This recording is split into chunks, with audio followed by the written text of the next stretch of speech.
Assalamualaikum warahmatullahi wabarakatuh. Halo anak-anak, apa kabar hari ini? Wah, senang bisa belajar lagi bersama Ibu Guru. Hari ini kita akan belajar tentang benda di sekitarku yang bisa bergerak. Coba, siapa yang tahu apa itu bergerak? Bergerak artinya berpindah dari satu tempat ke tempat lain. Nah, yuk kita lihat benda-benda apa saja yang bisa bergerak di sekitar kita. Nah, teman-teman, coba kita lihat yang ada di dua samping ibu ini. Ada batu yang diam dan bola yang bisa menggelinding. Artinya, bola sedang bergerak, tapi batu tidak. Setiap benda punya cara bergerak yang berbeda-beda. Ada yang menggelinding, ada yang mengapung, dan ada juga yang tenggelam.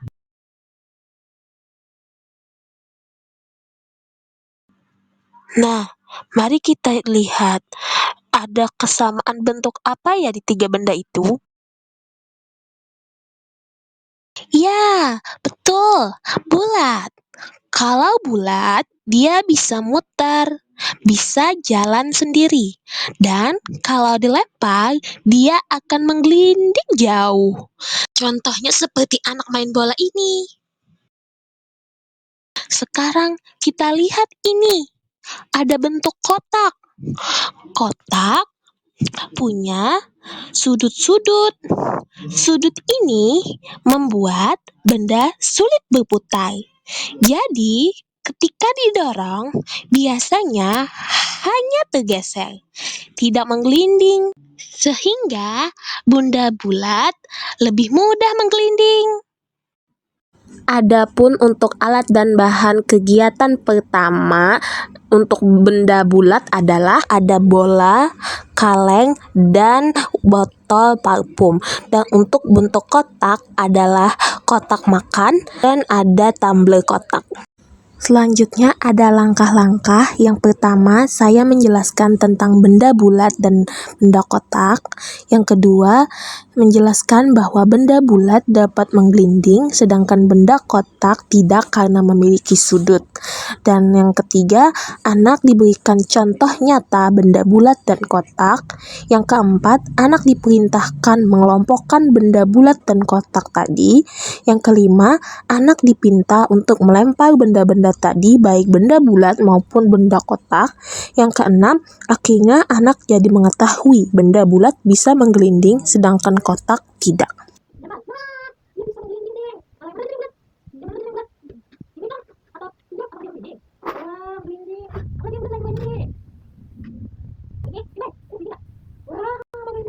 Good job. Nah, selanjutnya kalau yang tadi kotak, kalau di dinding ya, kita coba ya. Ayo, pindah.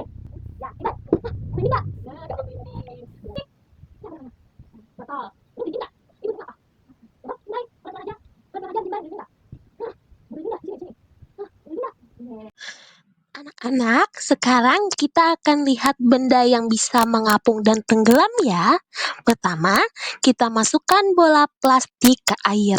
Wah, bola mengapung di atas air. Sekarang kita masukkan batu ke air. Oh, batu langsung tenggelam loh ke bawah. Kenapa ya bisa begitu? Karena benda yang ringan seperti bola plastik bisa mengapung, sedangkan benda yang berat dan padat seperti batu akan tenggelam. Alat dan bahan untuk kegiatan kedua adalah 2 gelas yang berisi air, 1 bola plastik kecil, dan 1 buah batu. Yang pertama, siapkan alat dan bahan tadi. Yang kedua, perintahkan anak untuk memegang berbarengan bola plastik dan batu pada 2 tangannya. Yang ketiga, tanyakan pada anak apa yang mereka rasakan. Yang keempat, jelaskan bahwa yang mereka rasakan karena bola itu ringan dan batu itu berat.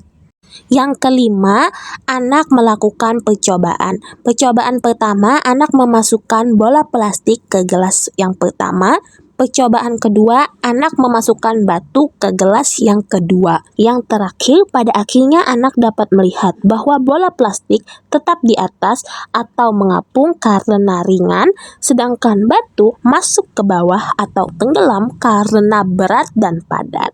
Coba, nih masukkan bola dulu ya. Coba dong, bolanya. Wah, bolanya mengapung. Ini namanya adalah mengapung. Karena bolanya ringan. Terus kita coba nih bener kata Adi tadi berat. Masukkan dalam air. Ya, wah, dia masuk. Coba lihat. Dia masuk ke kenapa ya? Dia namanya apa? Berat, berarti dia tenggelam, Ading. Ada juga benda yang bisa bergerak karena didorong atau ditiup. Coba lihat, kalau kita dorong mobil mainan ini, mobilnya melaju. Kalau tidak kita dorong, dia akan diam. Begitu juga dengan daun ini, kalau ditiup angin, dia akan bergerak di udara. Jadi, agar benda bergerak, dibutuhkan gaya dorong atau tiupan angin. Adapun alat dan bahan untuk kegiatan ketiga adalah kotak besar, bak berisi air, dan kapal kertas. Langkah-langkahnya yang pertama, jelaskan kepada anak bahwa benda biasanya akan bergerak kalau didorong dan ditiup. Yang kedua, siapkan benda yang dapat anak dorong dengan mudah seperti box besar dan juga benda yang dapat bergerak kalau ditiup seperti kapal kertas di dalam air. Yang ketiga, izinkan anak untuk melakukan kegiatan mendorong dengan benda-benda tadi. Yang keempat, akhirnya anak tahu kalau benda didorong dan ditiup akan berpindah tempat dan itu dinamakan bergerak. Coba Ading, coba Ading dari sana dorong. Nah, apakah dia berpindah tempat kalau Ading dorong? Beda-beda kalau didorong. Nah, berarti benda ini akan bergerak kalau Ading dorong. Selanjutnya duduk. Ini ada apa? Air. Kalau ini, kamu apa? Kapal. Kapal dari apa? Kertas. Ya betul. Ini kapal kertasnya. Kalau ditiup bergerak lagi. Kamu coba nggak, Ading? Coba kita letakkan di sini. Kita letakkan. Coba Ading letakkan di sini. Yuk. Wah, dia mau pindah. Lagi, yuk. Kemana tadi? Wah, dia mau pindah. Yuk lagi. Nah, sini lagi, sini. Nah, jadi ini berpindah. Jadi ada loh benda yang kalau Ading tiup dia berpindah. Selain ini ada juga daun. Wah, ternyata seru sekali ya belajar tentang benda yang bisa bergerak. Hari ini kita tahu bahwa benda bulat bisa menggelinding, benda ringan bisa mengapung, benda berat bisa tenggelam, dan benda bisa bergerak karena didorong. Sekarang coba kamu cari di rumah benda apa yang bisa bergerak selain itu. Adapun manfaat kegiatan mengenal benda di sekitarku yang bergerak untuk aspek perkembangan anak, yang pertama, perkembangan kognitif.